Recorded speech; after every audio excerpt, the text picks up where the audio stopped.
Die lang dag het knippeldik in die holte van die sekelmaan gaan lê. Met sy boepens en glimlag groet hy die dag, goodbye.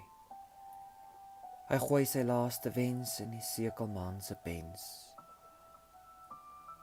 Die lang dag het knippeldik in die holte van die sekelmaan afgegly en knipoog vir die nag. Ek waai vir die maan. Ek groet die nag. Ek fluit vir die wind en fluister saggies jou naam. Wat is jou naam, sekelmaan? Hoekom lê jy met jou krom rug na die aarde en kyk skaam af? Liewe sekelmaan, jy het vanaand jou naam gekry. Saggies wieg jy my in die holte van jou lyf.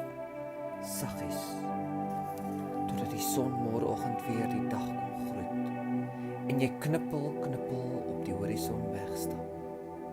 Tot later, sien jou later.